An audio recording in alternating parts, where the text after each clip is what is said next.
Are you a 3PL spending more time and money than you'd like recruiting and onboarding logistics roles?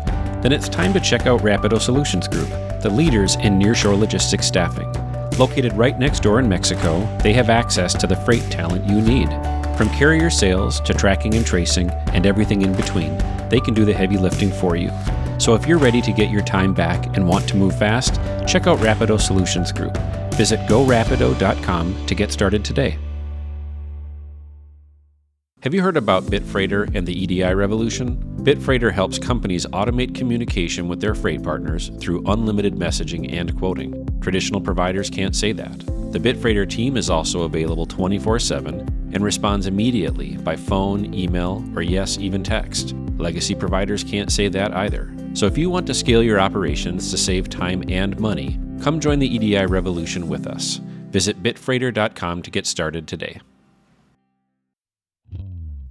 Hello, and welcome to the Bootstrapper's Guide to Logistics, the podcast highlighting founders doing it the way that doesn't get a lot of attention. We're here to change that by sharing their stories and inspiring others to take the leap. It's a roller coaster ride. You might ultimately fail. That's when I kind of knew I was onto something. It was very hard. It truly is building a legacy. The more life you live, the more wisdom you have. Because we are where we're supposed to be, kind of answering the call. Don't shoulder entrepreneurship on your own. I'm your host, Nate Schutz. Let's build something together from the ground up. Good morning, everybody, and welcome back to the show. We're going to go deep this week with Will Jenkins, who is the founder and CEO of Journey, a new recruiting firm in the supply chain world. And if you've been on LinkedIn and haven't been living under a rock, you also know that Will was one of the co-founders of Molo Solutions that was sold last year. So we have an exited founder on the podcast this morning who is now parlaying that into a new bootstrap venture. And we're going to talk about some of the highs. We're going to talk about some of the lows and get to know each other a little more. So Will, good morning. How are you today? Good morning. I'm great. And thank you for having me. Absolutely. I love getting to share founder stories that hit different facets and offer different insights into the entrepreneurial journey. Being a founder who has built and then scaled a brokerage to hundreds of millions of dollars and then had an exit, you're one of the few people that is like, that was great. I'm going to do that again. Did you not have enough? Did you not you know what? I'm just going to go get a day job at a Radio Shack and have a peaceful and quiet life now. You're like, no, I want to do this again. What is wrong with you? Yes, I think the main point that you just pointed out is what is wrong with me. I would say that I've got a very ambitious and maybe aggressive personality. I enjoy doing things that are challenging. I think I'm at my best when I'm stressed in the right way. So there's good stress and bad stress. And I can think about when I've been the most productive in my life. And it's typically when I'm kind of at my air quotes wits end from a productivity perspective. Like I'm really being challenged. There's a lot of different things to solve. And I think startups create unique challenges that you don't have a cookie cutter answer for. So to bring it full circle, kind of a glutton for punishment in terms of challenging myself to do new things. And so what's better than building another business from the ground up? Do you feel like you have a decisive personality? Yes, I am extremely decisive. Like you're not the guy who's sitting down with a spreadsheet and calculating 42 different ways to do something. You see a path, you choose it, you act. Correct. I think over time, I've learned how to be effective in terms of the work that gets done while not working myself through analysis paralysis, which will dig into my past. Like I have always been very focused on like academics and succeeding and achieving at a high clip just because of the nature of some of the schools I went to and the competition to get into a good college and all these things. I'm like, I want to do well, right? And I think about that in the context of building a business. And typically the people who are the most successful are the ones that choose what they want, make a decision, and then iterate along the way because it's never going to be perfect. And so I've had to teach myself how to just be decisive and know 75% of a good plan is better than 100% of a perfect plan, because you never get to the perfect plan anyway. And there's a lot of folks that never make it past the starting line when they're trying to build that perfect plan. I every once in a while get phone calls from somebody who's like, I'm thinking of leaving my job. I've got an idea for a business and I want to, but I see some holes and I just want to talk through it. And you can tell pretty quickly they're never going to start the company. It's never going to happen because there's always going to be a flaw in every plan. And if you're waiting for it to all come together, you're going to be playing at starting a business Correct. forever. And I'm somebody who tends more towards the conservative and tends more towards wanting to minimize risk, which is why it's enjoyable for me to get to spend time around crazy people like you who just are able to act and do it faster. So you mentioned education. Let's go back to the beginnings of your journey. And were you having entrepreneurial instincts in high school, for example? And then how did you decide, what path you wanted to choose for university? Absolutely. So I always talk a lot about my parents because they're my two favorite people and have been incredibly supportive throughout my entire journey, from being a kid through sports, academics, and then into college and my career. And so they sacrificed quite a lot to put my brother and I through really good private schools in Chicago, because the neighborhood that we grew up in, it wasn't an awful neighborhood. It wasn't an amazing neighborhood, but the schooling from a public school perspective just was not great. And both of my parents grew up in Chicago. My mom on the west side, my dad on the west side as well. And my dad went to public school in the Austin neighborhood. For anyone that's familiar with the west side of Chicago, rough neighborhood. Schooling wasn't great. My mom actually went to private schools because my grandma and grandpa were very similar to her, saying, we got to send you to good school and give you the best access to opportunities. And so they both said, look, we know what it's like to grow up in a challenging neighborhood, and we want to make sure we give you every advantage possible. So they were always very, very front and center. You're going to do well in school, not pressure, more Yeah. support, right? We want to give you the opportunity to succeed, because if you can have good education, strong mentors, after school activities, like we were in sports, all these different things, you're probably going to do all right. And so they were just great examples for me early on, and they emphasized education from a young age. Did you recognize and appreciate what they were doing for you in real time, or was it maybe years later where you recognized the sacrifices they made? I think it happened in phases, and I wish my parents would write a parenting book, because they were never the kind of parents that were like cracking the whip. You gotta do perfect, or, hey, get home, do your homework. It was more, here's the standard. This is what we're expecting. We're going to be there to support you. If you want to succeed, you got to be willing to do the work. And I think I appreciated that during the process more now as an adult, even because I'm 33. So you look back and you think differently about those experiences, because there's more life. So you're like, man, that was really influential. And at 15 or 16, maybe I didn't realize it. But I always felt really, really fortunate to have two parents that they went to all the games. My dad was a paramedic, so he would work a 24-hour shift and then be off for 2 days, because they work a ton. But when they're off for 2 days in a row. So my pops would be at like the field trips, and he's the guy that would make, like the sandwiches to go to the games and stuff. Like, they're just very present.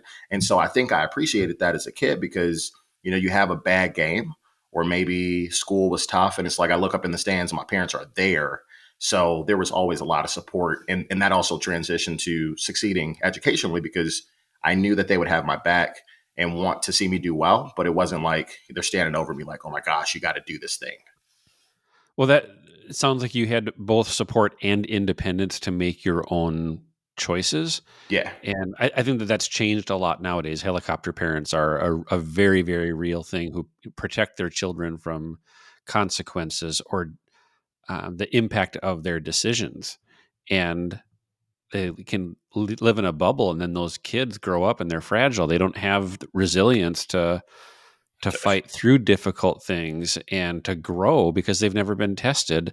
And we can think we're doing good for them, but my wife, who's an amazing mother and a gifted parent, she once said to me, "We're preparing the kids for the road ahead. We can't prepare the road ahead for the kids.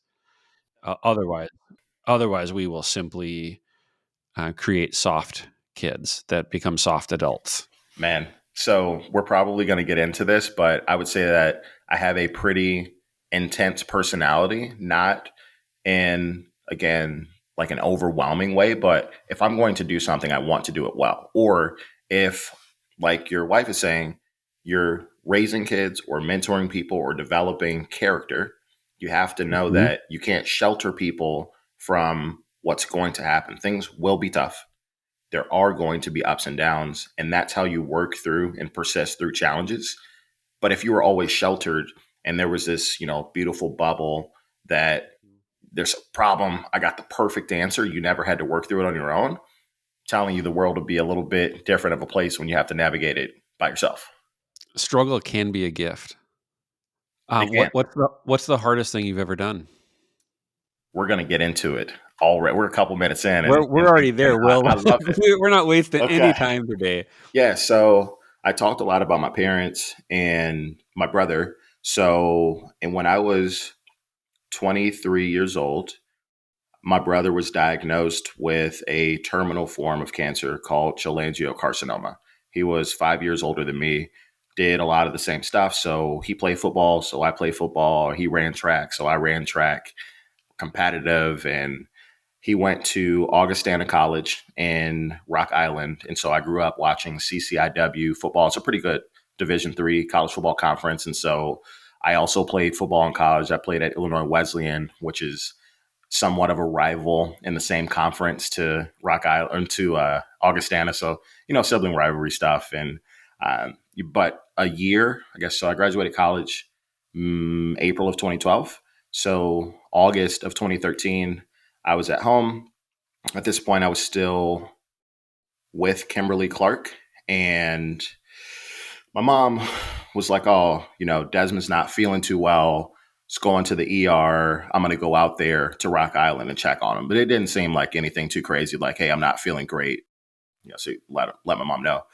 And she gets out there, and he's done some testing, and they've done some testing, and they're like, "We think it might be maybe kidney stones or something, but we're not certain." Then they did some testing, and they found out that it was cancer.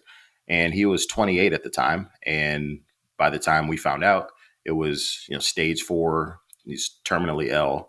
And it was, I don't know that at 23, I had the emotional awareness or the, I guess, I don't even know what to call it. Like just the mental bandwidth to absorb and understand the implications of that, outside of the fact that someone that I care about deeply and infinitely is going to die soon or within, whatever crazy time frame they're presenting. And I didn't really know what to do with that. So I actually left the company I was working with. I stopped working because I didn't know what was going to happen. And I didn't want my brother to have to work through that on his own. So I spent this was August. So I spent until January in Rock Island with him, going to chemo and going to all of the doctor's appointments, which were just brutal, crazy stuff. Because in my head, I'm like, this is crazy, first of all. And he is the strongest person I've ever met. We are very different in terms of personalities. I am a lot louder and I'm very outgoing, but he's a little bit more stoic, quiet, funny, but one of those funny people where you got to like get him one-on-one and chop it up a little bit before you're like, oh, like this dude's funny. And so knowing his personality, I'm like, he's not going to complain, because that's just not, that's the worst thing you could go through, right? Someone's telling you that, hey, you're going to die and there's nothing you can do about it, right? We're going to work through things over the years to try to make this a longer, healthier life for the extent that we can. But this is the diagnosis. And I'm like, man, my brother's not going to complain. He's probably not going to ask for a lot of help. And if I were in that situation, would not want to go through it on my own. So I was like, I'm just going to quit my job and spend the next few months with him because I don't know how long we're going to have.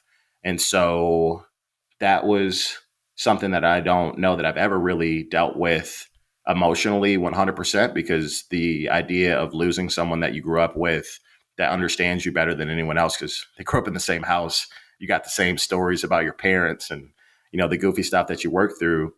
That was, and we'll continue to dig in here, it was the most challenging thing I've ever had to deal with. Well, I'm so sorry that you've had that experience. Desmond sounded like he was a wonderful man. He's a legend. Love him.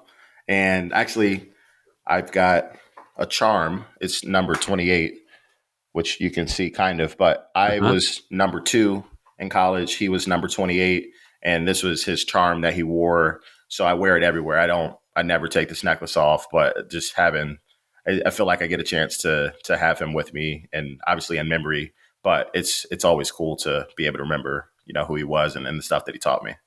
As a Chicago native, it reminds me of Michael Jordan and his older brother. Yeah. And the number that Michael Jordan chose was 23, which was basically half of his older brother's number, 45. And that was because Jordan considered himself half as good as his brother, who was a handful of years older than him. And of course, later in Jordan's career, he took the number 45 to honor his older brother. So it's some parallels there. And then also, I lost a brother in my mid-20s. And it took a long time for me to process that and deal with that. And I ended up going down a path that I didn't get help and I didn't deal with it. And that manifested its way in my life in complicated and unpredictable ways. And there's a number of years that I feel like I lost because I didn't have that resilience. I didn't know what up until that point, everything that I had touched had turned to gold. High school was easy. College was easy. I got married young, got the job that I wanted right out of college, started having success immediately. And I thought anybody who wasn't successful was lazy or weak or, you name it. I had this inflated sense of self. And then life pushed back for the very first time and I crumbled because I had no resilience. And that is part of our journey as, learning how to be the best versions of ourselves, and that struggle and that hardship, although I wouldn't ever wish it on anybody else and I would never want to repeat it, I can also now look back with a degree of gratitude and say those really, really difficult experiences and the things that followed knocked out of me a lot of character defects painfully, very, very painfully. Absolutely. And it sounds like for you, Will, that as you navigated your mid and late 20s, you began to find career success and some accolades, and then have some pretty substantial opportunities that have now put you on this current path that you're on. Do you ever pause and just reflect on the last 15 years and think, how did I get here? I do frequently, and I want to highlight something that's important to me based on the challenges of losing a sibling young and unexpected, because working through that. So my brother was diagnosed August of 2013 and he passed away November 2nd, 2017. So 4 years. I remember being at the Mayo Clinic and they said, "You've got a year to live." And my brother was like, "Absolutely not. But thank you, right? Much appreciated." And throughout that process, spent time in hospitals, talking to doctors, trying to figure out ways to support him and work through things, and sleeping on hospital floors, like all these things to just be there throughout the challenges. And I know for a fact, I remember specifically spring of 2016, my brother was at his lowest in terms of battling through the treatment. And if you saw him, you would not know that he was sick because he still worked out a ton. He actually played semi-pro football, and we played a season together, which was really cool because we never played contact football together because we were 5 years apart. So that was an amazing experience. But he would get punched in the mouth. There'd be crazy surgeries, different stuff he'd have to do, and he would battle back. And I would say spring of 2016, I'm thinking, we don't know if he's going to make it through this. This is really, really tough, really bad where he was at. And he was like, absolutely not, right? Like, I'm not done with this. And so seeing him bounce back and having to watch that and go, what lessons are you going to take from these challenges to figure out how you would like to go live your life, fundamentally changed the trajectory of my personal and professional career, because I saw someone be so selfless, give back to their community, work full time, maintain their body while working through the hardest thing you could ever be asked to work through. And they did not give up. So what kind of person am I if I'm going to allow these small, minute challenges to dictate my level of success or what I'm willing to go do to get to what I want? I refuse to stop going after what I want because the example I was set with changed the way I look at the world. So that fundamentally changed my life. And I, like you said, would never want someone to have to go through that. But I look at challenges today and go, okay, assess, understand, appreciate it for what it is, and go do what you need to do. Go do what you need to do to fix it or figure it out. Well, thank you for going deep. That's half of the point of this podcast. Isn't just obviously I love entrepreneurship and I love supply chain, and bootstrapping is very near and dear to my heart. But the real point here is to go beyond all of that and to explore and understand what makes us who we are. And I looked through a questionnaire that I did of entrepreneurs in our industry, and the question I asked of everybody was, "Who are your heroes?" No exaggeration, 90% of them mentioned their immediate family, their core nuclear family. It was a mom, a dad, or a sibling as being who they looked up to. And just seeing that in actual data, not just stories, but cumulative data, the power of the families that we come from and how we can support and care for one another, the impact can last for generations. And you're now in a place where I was reading some of what you had posted online over the last couple of weeks, and there was an element of service written into it and giving back. And sometimes I don't know if I believe all of that when people put that stuff out into the world, because they're virtue signaling sometimes, and they're trying to, social media is a powerful tool, but it's not always very accurate.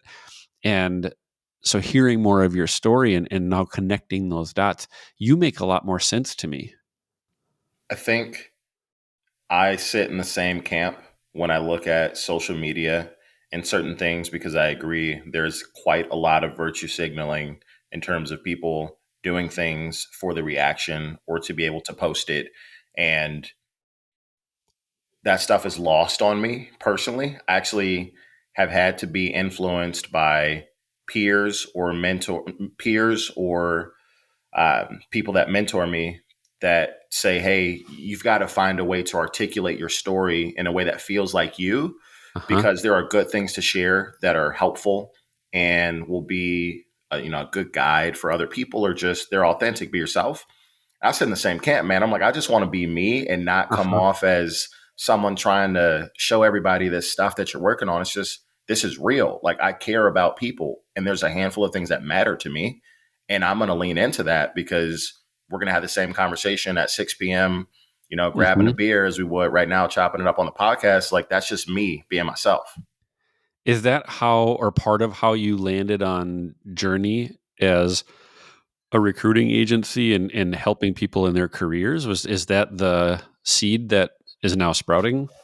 Somewhat, but I actually think it goes back further than that, because my first job ever, I had really, really good mentors and coaches that taught me how to sell and how to develop relationships and how to battle through really tough sales challenges at a young age. And that, outside of the personal challenges that really build that resilience, that changed my life. And so I think to myself, can you be the kind of person that can extend help to someone that has the intangibles? They're willing to do the work. They want to find a way to succeed. They've got just the passion and the determination to go figure it out, but maybe they never had somebody in their corner. They've just never had someone that had their back. And fortunate for me, I've been extremely privileged to have had good people in my corner. Starts with my mom and dad and my brother, good people that have always had my back. And then you take that, and I play college football, and I've got good coaches that are supportive and good professors. And throughout that process, I had really good sales coaches in my first sales job that picked me up when things were tough. And I would love to continue to be that person for other people across their career journeys that just need a little help to get into the room. Maybe you're crazy qualified for a role and you just don't know who to talk to. I probably do. So if I can be that person, that to me, that's one element of it. And then some other stuff we'll dig into. I've always had a lot of support. So why not find a way to do that for other people that deserve to have the same level of support? Well, you're hinting at there's a couple of threads that I want to tug at a little bit here. You're talking about folks who maybe don't have a seat at the table or don't have the strength of a network or people in their corner. Can you unpack that for me a little bit? Totally. So I learned at my first sales job, I used to sell Cutco kitchen cutlery. It fundamentally changed my life, which is really cool. I learned how to develop relationships without intention. So how do you just spend time getting to know people and there's no ask? There's no agenda. Yeah, man. Like, what's Interesting. up? You're cool people. I like what you're working on. I'd like to maybe learn a few things, or you've done something I haven't done, and could be really nice to just be around you. You're a cool person, but man, there's no ask. I'm not trying to get anything out of you. It's just nice to meet good people. And so you talk about giving someone a seat at the table. Well, understanding how to develop relationships helped me in my sales career generally. So we'll speak performance, know how to develop relationships with customers, right? Know how to develop relationships internally to get stuff done. But that was taught to me when I was 18. So I kind of had an unfair advantage, to call it what it is. Like, I had people that taught me how to do stuff like that versus a cold start into this corporate world where you're like, dude, how do I navigate this thing?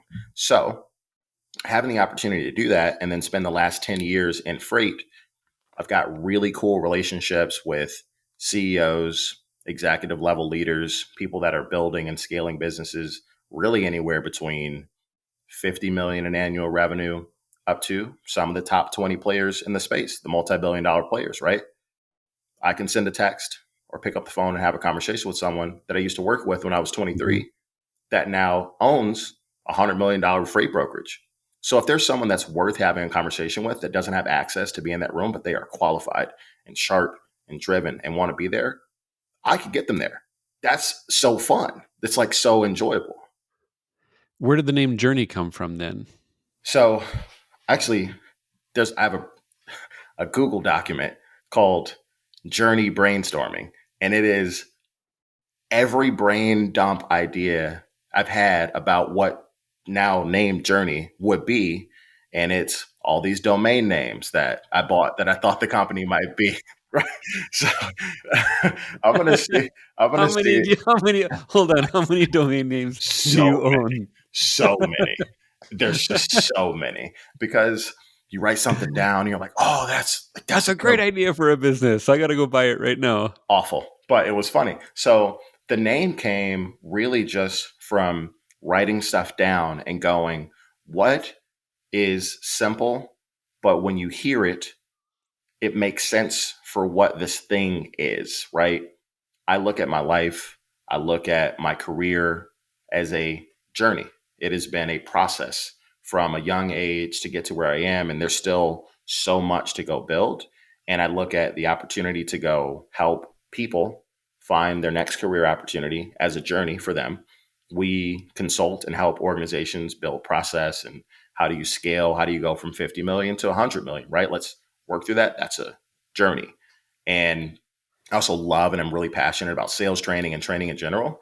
It's a journey. So I was like, I think this makes sense. And I was able to get a really good domain name too at Journey Delivers, which plays well for the space that we're in. So it For worked out. sure. Yeah. You got a little bit of marketing chops too. A little bit. Yeah, a little bit. Our head of marketing and PR would love the ideation behind it. And so she's been able to do some cool stuff with it.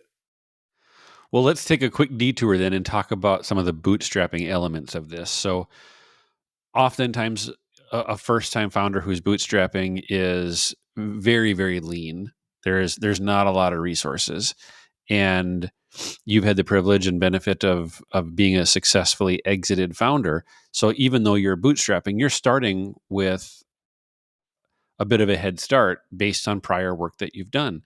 So, how do you not only take advantage of that, but then the differences between being a freight brokerage versus a recruiter, like the business models are very different and the cash flow impact is very different. Very different. I like to unpack the pros and cons of different business models because you have a lot of listeners that are aspiring entrepreneurs and they're thinking, hey, if I had $50,000, I could do this. And oftentimes the best first step is an agency of some sort where you're still trading time for money, but your expenses are quite low. So you've got the best of both worlds, it sounds like. Yes. So I love the way that you think about bootstrapping and some of what you just mentioned there, because that to me is how you validate a concept before you spend too much time or resources on something that is not yet viable. And I've had the opportunity to build businesses in different scales and different sizes. So my first company ever was a Cutco office that I managed when I was 20 years old. And I was responsible for funding the entire thing and building this crazy office out. So I had to save $10,000 or $12,000 to pay my rent. And I had receptionists on my team. I had 80 sales reps. So in my head, I had already scraped together some cash, years before to make this idea come to life, right? And then you go and build an organization like Molo, which is significantly more cash intensive just based on the nature of the business. So you have salaries to pay, you have commissions to pay, you have to pay your carriers, and you have to wait to get paid by your customers. So you're floating cash for quite some time. There's just different stress involved with that and a different style of business just to be viable. You just have to have access to a lot of cash for that whole thing to work. And I look at the business today, and actually, I love the work that we do, because for me to understand how to scale this, I have to be in the trenches doing something I've never done. I've never run a recruiting company. I've never run a consulting company. I've never built a training organization. I've built training, but I've never built an organization that goes to market and sells training services. So I'm in the trenches. And the beauty of it is that it is significantly more cost effective, because as we bring on people now, I've built up more runway. The business is cash flow positive. We're successfully placing candidates. We're working with companies in a consulting capacity. We're doing training services. But that was a result of doing the legwork to see this machine start to crank. And now you go, I've got this process in place. So there's a person that can come in and do that. And the business is now paying for this new person to have it be viable. But in the beginning, it's like, bro, you better go play some talent. you better go find some people that make sense for these clients before you spend a bunch of money, hiring 3 or 4 recruiters to maybe not have any work to do. Yeah, if the last 3 or 4 years has taught us anything, it is don't build in anticipation of growth. Get the growth and then build scalable operations underneath that. Otherwise, you're going to be out in front of your skis. And all it takes, for a freight brokerage, for example, is a couple of weeks of a customer slow paying you while you're still fronting all of the cash for your carriers. And suddenly you go from a very steady and consistent position to you can't make payroll in a matter of days. Totally. And I would say that I have an aggressive personality in terms of going after opportunities, but I'm like cautiously optimistic. So I think that is good for business strategy and scalability, because I don't have a problem doing the work personally to make the business viable before I want to pass the baton because the last thing I'd be willing to do would be to promise to either customers or people that want to be on our team that the opportunity is something that we're not able to live up to. So if you're here and you're on the team, this is what we told you it was going to be. There are opportunities for you to go and make money, right? I want you to do really well. I don't want to water down the pool and have too many people working on not enough opportunities. And unfortunately, we know what that leads to. Like, people have to exit the team. There are layoffs. And I'm not interested in doing that. I'd rather responsibly grow the business. And when you bootstrap, you don't really have a choice. Well, keep going with that, because the idea of responsible growth is the opposite, again, of what we've seen for the last 10 years of venture capital throwing insane amounts of money for growth at all costs, Yeah. ignoring profitability, and the growth happened and then it didn't. And why I'm so in love with bootstrapping is it is the oldest form of doing business. It is archaic, it is ancient, and it works, and it will be here for another 5,000 years. And venture capital is a new invention, Yeah. relatively speaking.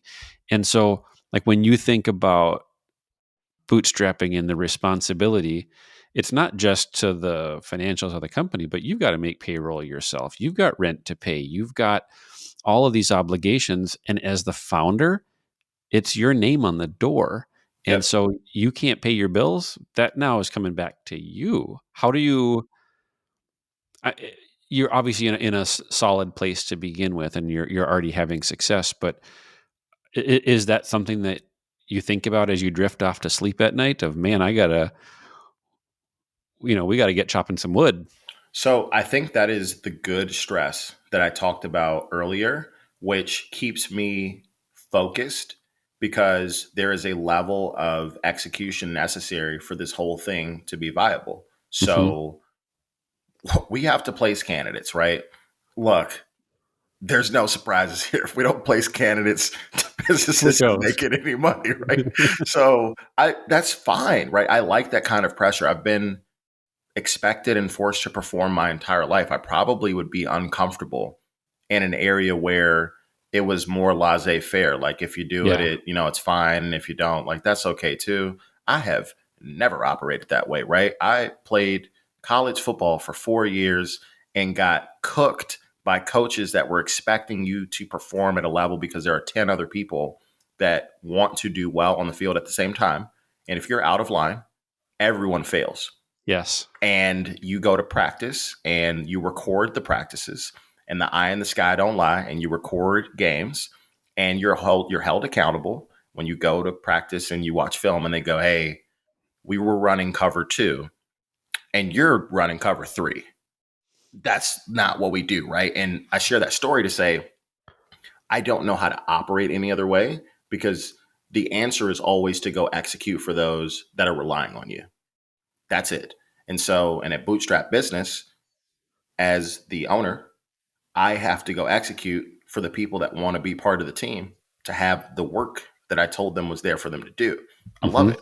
I don't think I could operate any other way. It's exciting. Well, bootstrapping offers a level of clarity of priorities that I also find really appealing, in that you can't chase 6 random ideas. You have to get really intentional on what it is that you're going to do and how you're going to make it viable. So within the recruiting space, do you have a target focus that you're going after? Yes. So we are very, very good at director level and above placements. And that is a nature of having the opportunity to have built and scaled what is now a $1 billion organization, which comes with many layers in different departments and different levels of talent at different times in the organization. So the people that are part of your team when you're a $50 million company with 35 to 50 people, that's different than when you're a $300 million company. Mm-hmm. And that's different than when you're a $1 billion company. And so, having had the opportunity to build teams and see an organization from 0 to $1.25 billion gave me a front row view at different styles of talent. There are people that are at Molo today that are better than any of us that started the company doing what they do, they're better equipped to lead those things. They have a better skill set than what a startup needs, right? A startup needs a different person than a multi-billion-dollar publicly traded arm of an organization. So if you don't know how to identify that talent, it's really hard to go help an organization go find it. So we're really, really good at that. We're also really good at high-level sales producer type roles. I led and helped grow our shipper-facing sales group. So I've run an infinite amount of interviews. The only thing I've ever done in my entire career is sell. I've been in sales for 15 years. I love talking to salespeople. I can tell you if a salesperson is worth their salt, especially if they're someone. So if someone cannot articulate the sales that they've had recently, if we're in an interview and I say, Nate, man, you've been at this company for a couple of years. Let's talk. Okay, cool. We go back and forth. We build some rapport, or ask these random surface level questions. If I ask you to tell me the last 2 net new customers you landed on your own, and I say, tell me the vertical or commodity. Okay. You tell me that. How did you find them? What was your first outreach? What did they say to you? What objections did they have? If you can't tell me that, I know you can't sell. And anyone, Well, I'm nervous because I don't have answers to any of those questions. Right. My funnel is empty because I'm an ops guy. I'm not getting the job. I already know it. But what's funny is when you ask people those questions, it's really, really easy to tell early on whether or not it's a couple things. Were they the seller on the account, or did they inherit the account? That's 2 different things, right? Did you inherit a territory that you're now managing? I'm not saying that's not important, but if a client of ours is asking for a net new sales hunter, that person won't do well in that environment because they're used to walking into an active book of business, or maybe customers that used to transact that don't now, but it's kind of warm. So you shoot them a note, hey, you moved a couple loads with us 6 months ago and we're not transacting. Very different than me calling Nate saying, hey, we're a new provider and we're trying to figure out how to get onboarded. That's a different conversation. Yeah. So you've also got a couple of unique insights into people with what you just said, though, too. Oh, yeah. Not that salespeople often get a bad rap for being willing to say anything to get a piece of business. And yet the questions that you're asking, if they start fumbling for the answer, they're making it up on the spot. You cannot fumble. I've never in my life met a good salesperson who couldn't tell me their sales numbers. If you're good at sales, you're tracking your numbers like a hawk because you like to get paid.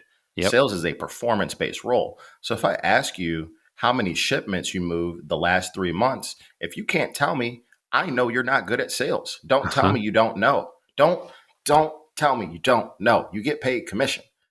You're just not feeling good about what that level of performance was. So it's kind of hard to articulate it. And I can tell that you're not actually that good at sales, which is okay. Maybe we find another way to use your skill set, but you're not going to be a good fit for this client that wants us to go find sales hunters. Different role. Well, you have managed to encapsulate 4 or 5 themes that I'm really picking up on in hearing your full journey.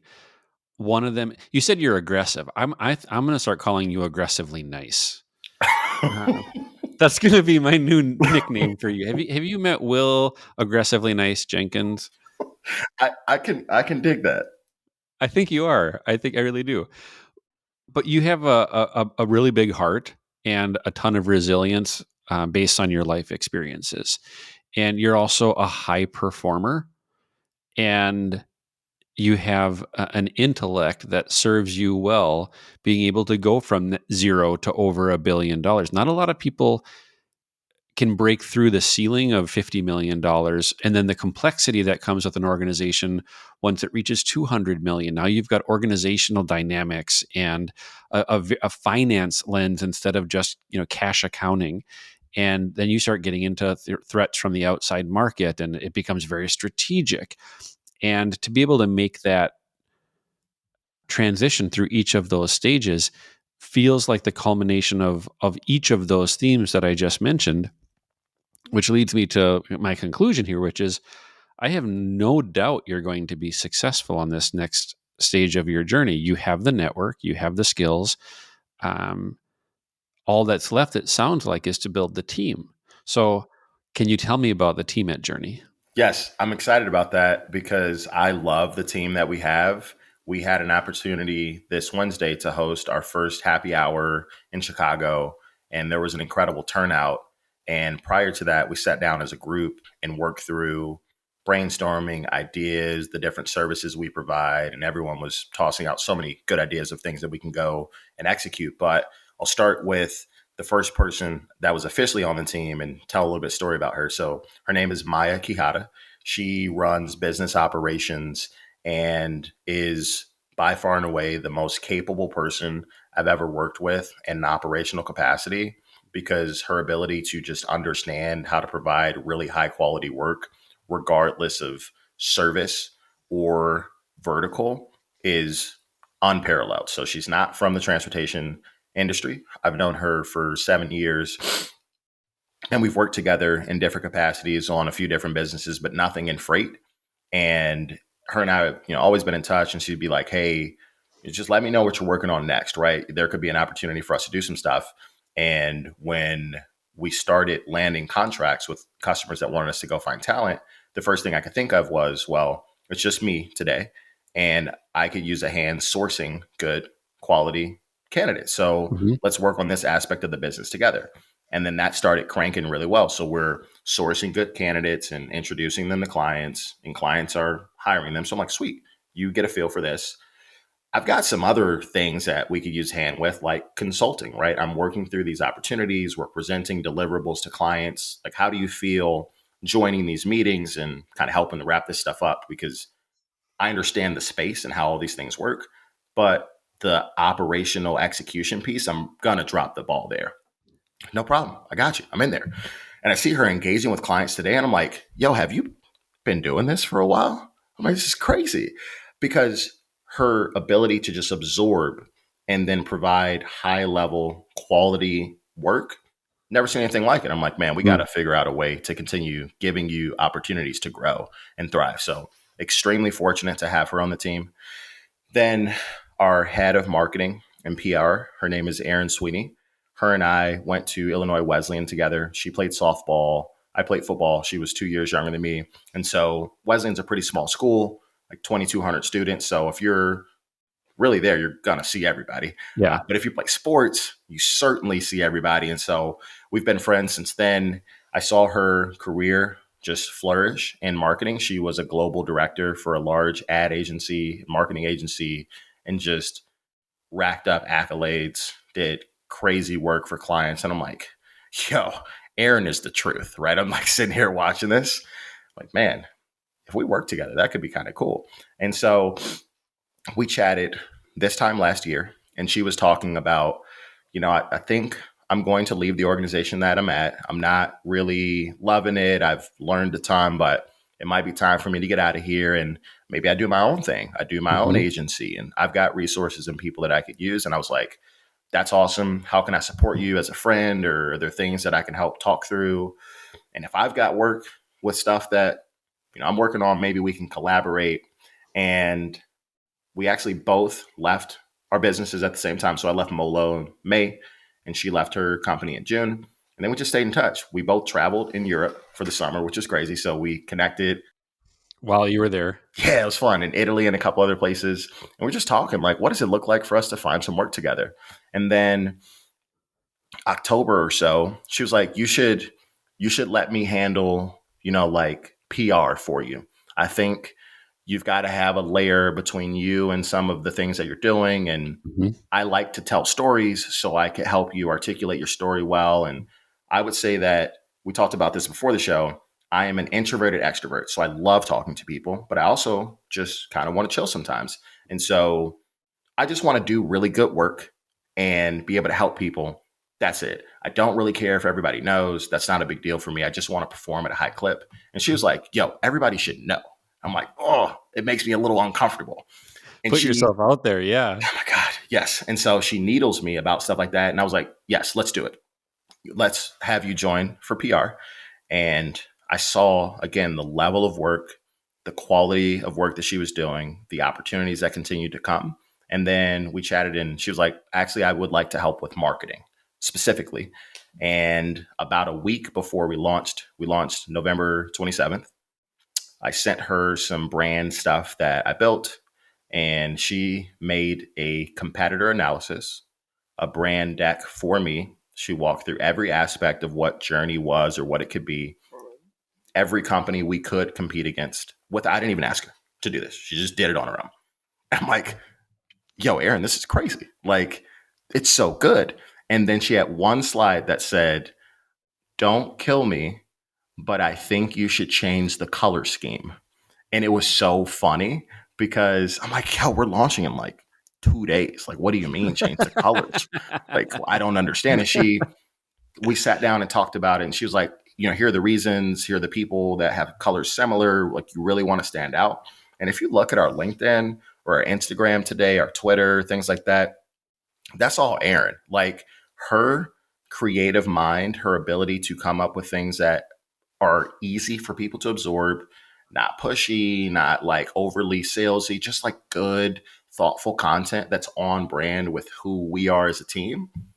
I don't think we would have some of the reach we have today as a brand if it weren't for the way she approaches what she does. She's incredible.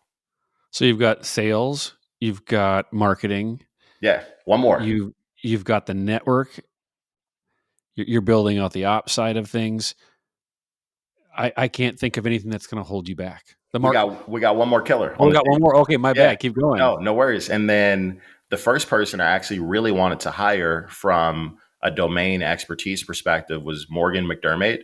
She helped build Steam in Chattanooga. She helped build their team. So she was recruiting a ton of people as they grew.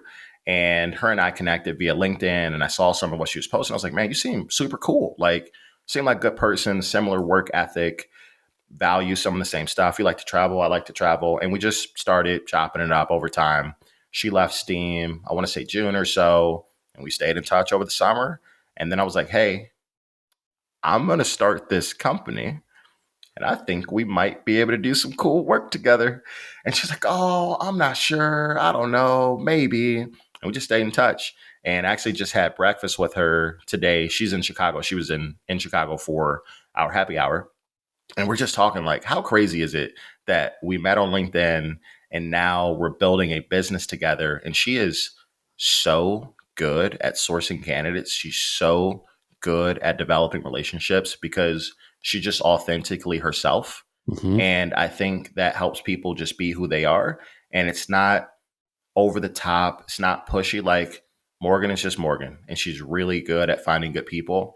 And it's fun to have her on the team. She's now 3.5 weeks in, and seeing the work she's doing with clients, the stuff she's able to do with candidates. I'm like, man, you're the real deal. I'm so glad to have you. So those three, they are what makes this place run and work. And I am incredibly, incredibly fortunate to be able to work with them because everybody's so different and they bring a lot of cool ideas to the table. What an exciting place to be and in an exciting time. Like, do you just pinch yourself thinking, how did we get here? So we have a group thread, a text, and it's named Journey Legends. It's all of us. It's myself, Morgan, Maya, and Aaron. And we're going back and forth and dropping ideas and chatting about stuff that's going on. And yesterday, Morgan was like, I just love my job. She said like a gif. It was so funny. And everybody chimes in and responds. And I'm like, I'm having the most fun I've ever had. I've never had this much fun. Like, I wake up in the morning and I'm like, I just want to get to my computer to do some stuff because it's so fun. And then I get a chance to work with the three of them closely and see how engaged they are and how much fun they're having. I'm like, this is sweet. Like, I don't need coffee. I just want to work with these great people and do cool stuff. So having a blast. What a joy. Yeah. What a privilege. And it's because of all the work that you've put in, the network that you've built, the reputation that you've built for just doing the right thing and caring about other people. Again, no doubt that you're going to be successful and help a ton of people on their journeys. Where can people, if they can't find you on LinkedIn, they're living under a rock. But how could people find you if they wanted to? You're funny. So on LinkedIn, I am just Will Jenkins, and my handle is Will Jenkins WCJ. I am also pretty active on Instagram and Twitter, and those are both at Will Jenkins WCJ. My email is will at journeydelivers.com. And our company pages are also very active on LinkedIn, Instagram, and Twitter. Their handles are all at Journey Delivers. And our website is journeydelivers.com. So prominent on LinkedIn and website, Twitter, stuff like that. So journeydelivers.com. Go check it out, folks. If you're somebody who's looking for your next opportunity, or if you're a company that's hiring and looking for the next right talent, reach out to Will and his team. You know their story now. You should have a ton of confidence that they can do what you need to help grow your organization. Will, thank you so much for sharing your story. This has been a blast, and we're all rooting for you. Thank you for having me. I really appreciate the time. Thanks for listening to another episode of the Bootstrapper's Guide to Logistics, and a special thank you to our sponsors and the team behind the scenes who make it all possible. Be sure to like, follow, or subscribe to the podcast to get the latest updates. To learn more about the show and connect with the growing community of entrepreneurs, visit logisticsfounders.com. And of course, thank you to all the founders who trust us to share their stories.